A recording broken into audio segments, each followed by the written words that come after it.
Ново издание на емисијата Наплана на Охрид Ньюз. Добар ден. Македонија ја тресе пандемија со менталното здравје на граѓаните. Анксиозноста и депресијата земаат замав, особено помеѓу младата популација. Дали политиката, економската ситуација, меѓународната политика, а можеби и социјалните мрежи го зголемуваат тој процент на анксиозност и депресија? Ова се темите на кои што денеска ќе разговараме со нашата гостинка Јасмина Јовчевска, психолог и гешталт психотерапевт од Охрид. Добар ден, добре ни дојдовте. Добар ден, добро ве најдов и ви благодарам на поканата. Така, веќе ги најавив темите за кои што ќе разговараме. Се согласувате ли дека Македонија ја тресе пандемија со менталното здравје на граѓаните? Така, менталното здравје е доста чувствителна категорија и секако дека Македонија се соочува, особено во овој период, значи после пандемија би рекла. Анксиозноста и депресијата како состојби се позачестени за жал, значи во секоја возрастна категорија и особено кај младите лица. Така што луѓето информациите кои што им се достапни на интернет, користејќи ги тие информации, тие всушност читаат се и се што на интернет и често знаат да се пронајдат во некој симптом, во некоја состојба. Па така ќе слушнете како кажуваат јас сум анксиозен или јас сум депресивен.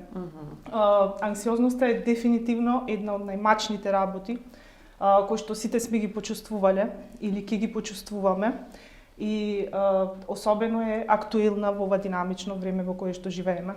Да, а што значи всушност анксиозност и какви се тие симптоми кои што ги манифестира анксиозност? Еве ќе дадам една општа дефиниција. Значи анксиозноста е состојба на една општа напнатост, претерана загриженост, вознемиреност, раздразливост, значи едно негативно исчекување и едно чувство на загрозеност кое што лицето го има. Бидејќи ги спомнавме младите, значи се јавува во сите возрастни категории, почнувајќи од детска возраст, па се во периодот на пубертет, адолесценција и каде што може да прогресира доколку навремено не се побара помош. Во однос на полот, истражувањата покажуваат дека почесто се јавува кај жени. Меѓутоа не е исклучена ниту машката популација.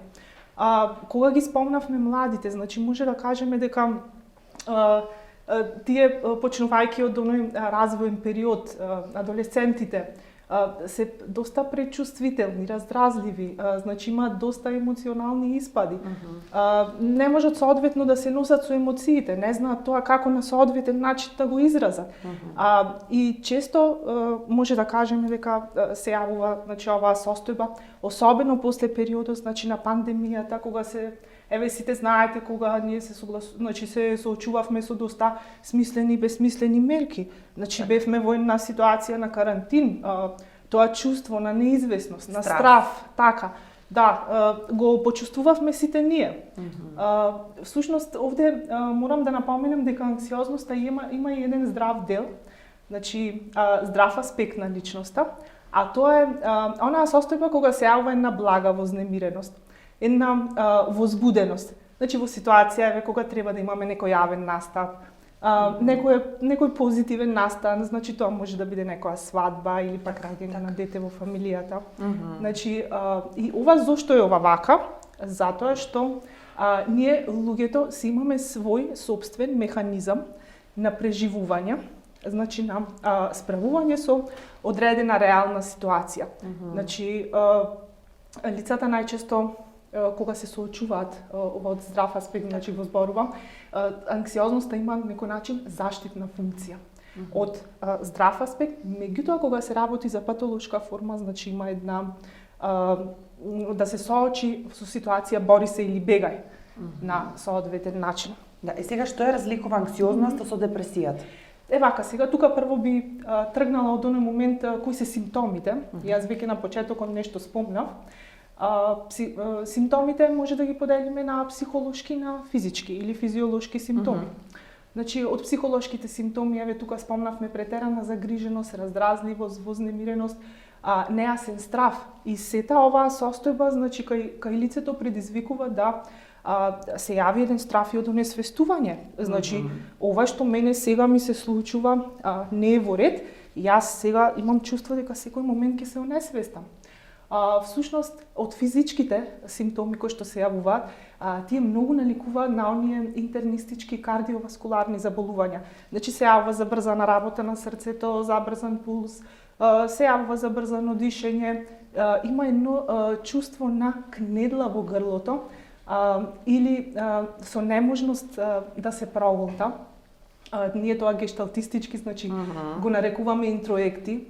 Тоа се значи оние внатрешни механизми на одбрана кои што секоја личност ги има, значи кога има лицето се соочува со незавршени ситуации од минатото, таквата состојба не може на соодветен начин да ги изрази надвор кон околината, тоа ги враќа внатре, ги проголтува.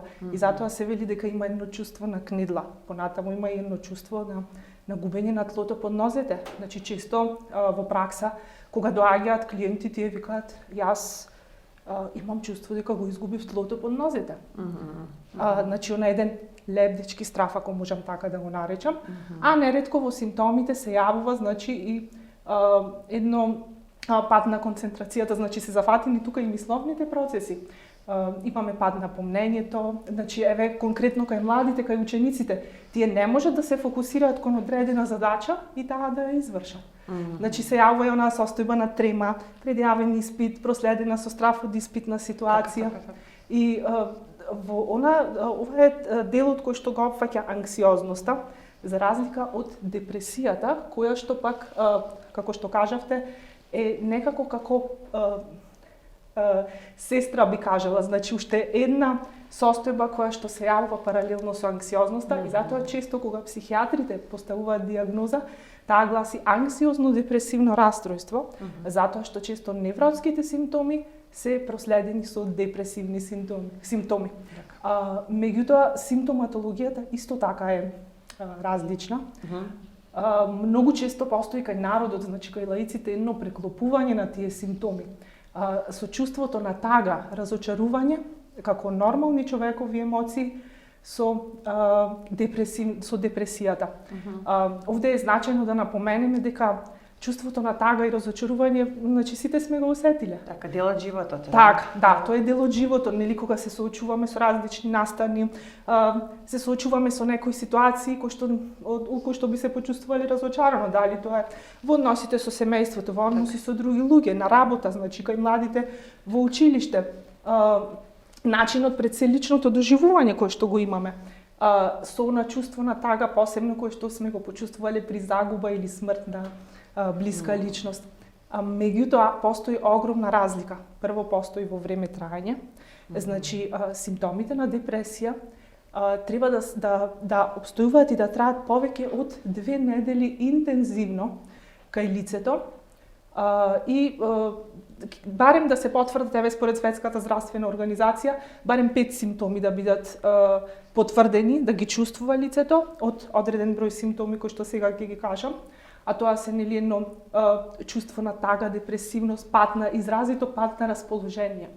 Понатаму имаме губење на интересот за некои работи, што во превод значи дека ако личноста дотогаш уживала во некои работи кои што ја правеле среќна, исполнета, задоволна, сега веќе не е така, не ужива.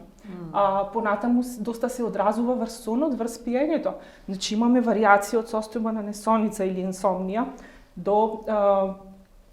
до зголемена потреба за сон или поспаност. Понатаму се јавуваат сериозни проблеми во однос на храната. Значи лицето кое што се соочува со депресија, кај него се јавува прекумерно губење на апетитот. Понатаму повторно се засегнати мисловните функции. Овдека би ги спомнала себе обвинувачките мисли. Значи дури и мисли кои што се поврзани со смртта. Значи кај младите страф од смрт. Така, да, страф од смрт. Меѓутоа, за жал и кај младите кои што не можејќи, како што кажав претходно, да се сносат со нивните неразрешени конфликти, со нивните незадоволени потреби. Кај некои може да оди до појава на агресивност, до појава на самоповредување, а додека пак неретко и со суицидални идеи, значи планови за самоубиства, што за жал не е тема која што треба да се занемарува. Така е. Да. Еве, последните истражувања се разочарувачки, особено кај младите, а тоа е дека секој втор средношколец пати од анксиозност. Кога доаѓаат кај вас на терапии, кои причини ги наведуваат најчесто? Генералната слика како е? Значи причини има многу. Кога станува збор за анксиозноста, јас повторно би кажала дека причините може да ги поделиме на 3 фактори: биолошки, психолошки и социјални. Меѓутоа постојат и други ризик фактори. Значи, тоа се сиромаштијата, бездомништвото, борбата за опстанок во семејството, понатаму војни, различни политички препукнувања со кои што денес за жал се повеќе се соочуваме. Тоа се тие лоши вести кои што ги слушаме секој ден. Така, да. Значи употребата и злоупотребата на психотропните супстанции, интернетот, појавата на социјалните мрежи која што за жал зеде се поголем замав во денешницата. Значи се намали комуникацијата. Меѓутоа сепак овој момент е некоја друга тема за која што така, да, би разговарале веројатно во друга прилика. Понатаму има еден склоп, значи, на еколошки, економски, политички, социјални фактори кои што итекако представуваат загрижувачки момент. Да, но би сакала да поразговараме околу користењето на паметните телефони, затоа што овој процент, овој пораст на оваа модерна болест, да кажеме, од година во година е се поголем. Порано не дека ја немало, но сега откако технологијата се повеќе се развива, сведоци сме дека и болеста напредува. Претпоставувам дека кај младата популација Инстаграм, Фејсбук, ТикТок, Твитер се едни од најголемите причини. Да. Се едни од најголемите причини затоа што даваат една искривена слика. Значи, она што се следи и што се пласира на социјалните мрежи, негативно влие кај младите, посебно во адолесцентскиот период, затоа што тие уживаат една идеална слика, користејќи ги социјалните мрежи, и при тоа не се во контакт со себе си, односно со она што реално им се случува. И на тој начин, како што кажав, веќе се окупирани мисловните процеси, значи тие веќе не се во состојба да ги следат наставните содржини кога се работи еве за ученици или едноставно да бидат присутни, би се изразила повторно гешталтистички тука и сега, значи во сегашноста, односно пропуштаат да уживаат.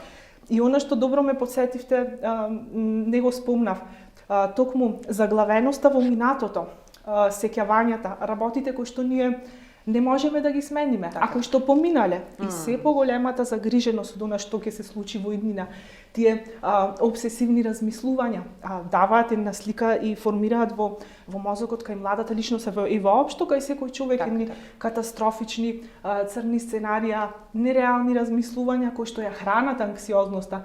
Значи, лицето размислува понапред што ќе се случи, а ние не сме господари на својот живот, не знаеме што ќе ни се случува утре, и го пропуштаме сегашниот момент, односно да уживаме во она што сега, во присутноста на сега и овде. Да, ги кажавме симптомите, сега како да се излезе од тој магепсан круг, да кажем. Така е, нели, многу е тешко да се излезе од такви состојби. Што препорачувате, како ги лекувате пациентите? Како што кажавте, тоа е еден магичен круг, значи каде што се губат границите. Значи се губат границите, еве го спомнавте, интернетот, социјалните мрежи. Младите си создале една идеална слика и тоа им ја разрушува самодовербата, го разрушува нивното себе прифаќање. Така да на почетокот е многу важно кога се работи кај деца и кај адолесценти, раното препознавање со цел рана превенција. Значи, еве ќе почнеме од нас како возрастни. Родителите посебно многу е значајно да дадат љубов, поддршка првично на младиот човек, на адолесцентот, затоа што тој се не може да ги контролира сите емоционални состојби и испади, па затоа е важно да создадеме едно поле на прифаќање на адолесцентот, како би можеле понатаму да работиме во однос на самите состојби кои што им се случуваат. Значи, добро е тука да еве во насока на училиштата, да се има малку повеќе доверба во стручните служби. Се уште постои, нели, она верување дека психологот е институција за лоши. Така. Или дека кај психологот, дека кај психологот се оди под казна, под казна во училиштата. И затоа е многу значајна таа психоедукација и најзначајна, значи да се започне, да се создаде една клима во училиштето, прво да се запознаат младите личности, што е ова, значи каква состојба е анксиозноста, каква состојба е депресијата, кога се јавува, зошто се јавува. Понатаму од најмалата возраст да се започне со изучување, значи и со поголем број на теми од животни вештини. Се со цел да се влијае на зголемената самодоверба, на себе прифаќање и да се формира една позитивна слика за себе кај младиот човек. Што ако не се лекува на време?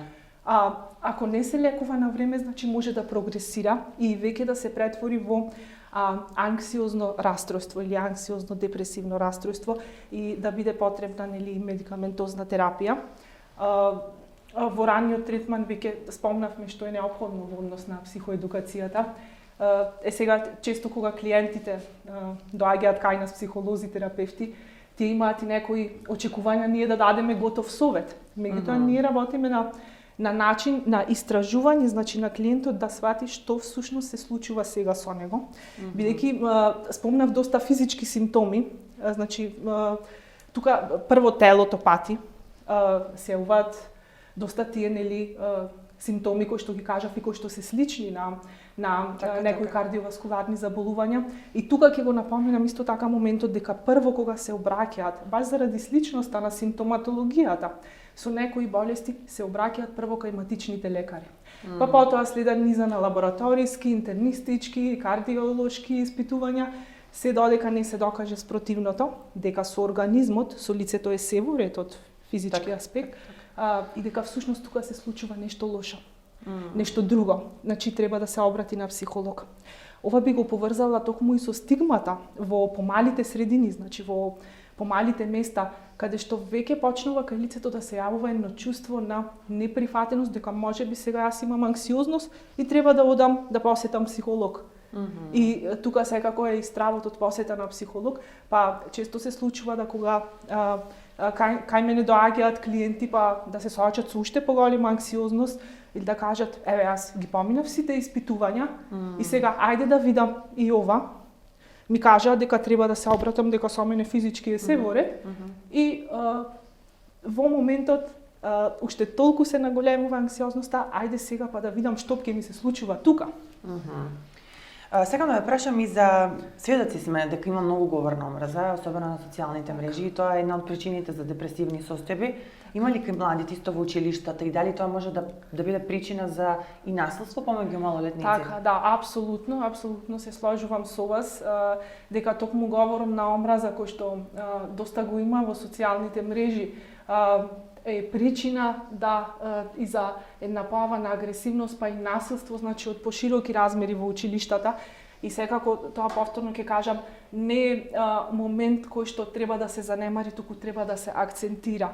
Повторно во насока, значи во соработка со сите институции, да се оди повторно во некоја поддршка на менталното здравје, затоа што многу е поважно да имаме добро ментално здравје кај учениците и кај младите, отколку одличен успех на училиште. Успехот е секако важен. Меѓутоа без добро ментално здравје ние немаме добро животно функционирање. Да, најчесто ги лекувате со гешталт терапија, дали кај нас луѓето знаат што е гешталт терапијата?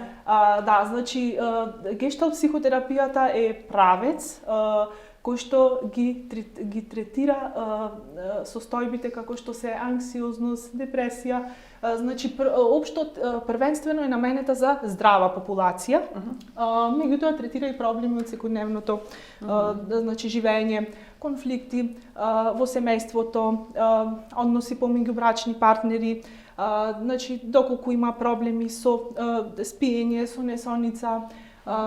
Исто така кај деца доста работиме преку тие игровни техники на срце. Значи главната цел на гешталт психотерапијата е всушност личноста да се справи на еден начин преку работа на себе, значи со цел да има еден добар раст и развој на незината личност.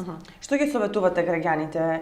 Како да системски промени се потребни во секоја сфера, тоа го знаеме сите, но што ги советувате вие граѓаните и младите? Како да ги избегнат сите овие состојби? Повеќе се рекреираат, претпоставувам и во природа и со другарчињата, отколку да да. комуницираат преку Јас би телефон. кажала вака, да. Точно социјалните мрежи земаат се поголем замав и ние знаеме дека повеќе треба да помина нели во природа, да помина надвор од социјалните мрежи. Од друга страна сме светоци дека и тие социјални мрежи доста се потребни на некој начин. Така е, дел од нашето секојдневие. Се дел од нашето секојдневие. Меѓутоа, би упатила еден апел прво до младите, затоа што младите токму за ова ние треба да бидеме свесни дека во периодот на адолесценција доста долго знаат да ги премолчат работите. И тогаш кога ќе се случува нешто сериозно, да не се обратат веднаш, туку прво тоа го забележува семејството, го забележуваат луѓето кои што се во контакт. Значи, секогаш кога ќе почувствуваат некоја состојба која што за нив е непријатна, состојба со која што сметаат дека не можат да се справат во секојдневното функционирање, да не се срамат да побараат поддршка од нас, стручните лица, од психолозите, од психотерапевтите, затоа што ние делуваме во насока токму на таа поддршка, прифаќање и секако психотерапијата не е спринт, тоа е цел маратон, значи тоа е еден процес за кој што е потребно најпрво да има желба за промена, мотивација, една истрајност и една дисциплинираност. Да, тука се битна алка и родителите се разбира, нели? Да.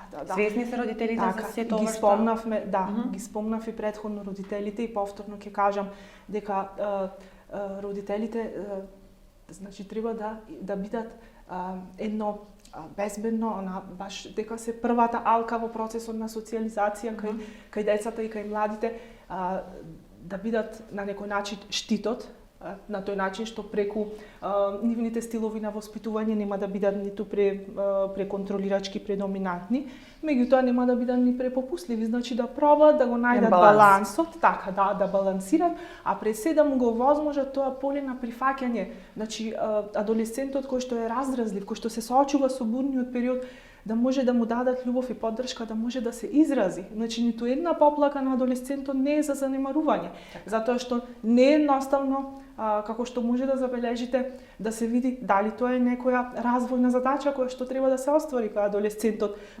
согласно во развојниот период или во возрастната категорија во која што е, или пак е прашање некоја карактерна црта, или пак се работи за симптом.